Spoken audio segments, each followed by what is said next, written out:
Morning, I'm here in Rio and Arthur's asked me to do loads of vids. I'm squinting into the sun and it's like 7:30 in the morning and I'm just going to go for my run on I can never say it, Copacabana Beach. So we had loads of folks asking us for information, so we're kind of going through what everybody's asked us for. So one is, and we do this quite a lot, folks quite naturally a little bit anxious about how do they take on a property if there's a tenant in place. It's kind of off-putting. I quite like it because it's off-putting to a whole bunch of other people, so the likelihood is you're going to get a price that's a little bit lower. Oh look, they're setting up, can you see? Whoops, sorry. They're setting up for a market. We're like 2 blocks away or something from the beach. Let's see whether we get there in this video. Alright, there's a few things. Now, I can't give you legal advice, so always make sure you talk to your lawyer at the same time. But there's a few things you might want to think through. And I know this stuff because I've come a cropper. So number one is, make sure, oh, I think we'll cross because they've got the bin men there. I don't know if you can see them. Whoa. Brazilian traffic is quite hectic. Number one is, and the first time this happened, I didn't know I needed to ask my lawyer to make this happen, so they didn't do it because there was just a mismatch between what I'd asked them to do, which was buy the property, whereas actually what I should have asked them to do was please buy the property and deal with all the tenant issues. So keep it simple, stupid, or treat Susie like she's stupid. Spell out to your lawyer the whole total of responsibilities you need them to do, because I came a cropper in this one. So number one is you will need your lawyer to serve them what's called a Section 48. Now you can serve it yourself, but you know what?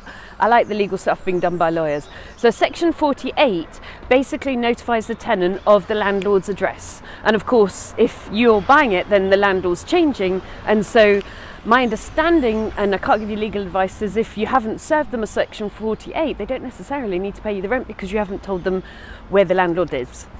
So get your lawyer to serve a Section 48. And then the second thing is deposits, terribly important. Oh, this is the metro where I go to all the different bits in the Olympics. So get your lawyer to make sure that all the deposit stuff is important. Now, your lawyer, in my experience, generally, I mean, they'll do a good job, but generally they're much more interested in buying the house than worrying about what they would maybe consider, and I'm paraphrasing here, as to be kind of more minor aspect of the deposit. Well, the deposit isn't that minor. So number one is make sure that the previous owner or the current owner that you're trying to buy from, there's the police, there's a lot of security here, have actually done all the necessary things for the deposit. So they've protected the deposit within the required time limit.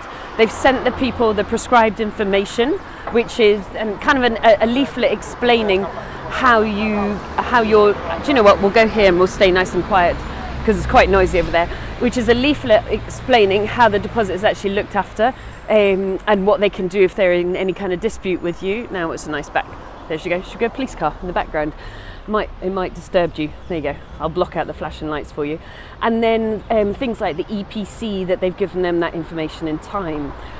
So make sure that's happened. Then make sure that on day of completion, the deposit is either transferred over to you, or if it's in a deposit scheme where the actual scheme holders themselves hold the deposit, the landlord has transferred that information to you. Again, why do I know this? Because I've come a cropper on it.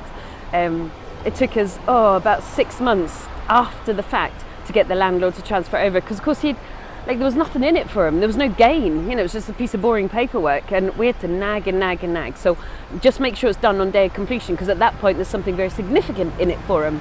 And then finally, make sure that your selling landlord isn't being a little bit naughty, and if there's any bad debt, i.e. the tenants haven't paid, they're trying to add that to the contract so that you actually have to pay the purchase price plus whatever rent they're due from the tenants, and then you're taking on the tenants and you're taking on the bad debt. Now, I've always resisted that, but there have been a few people that have tried it on.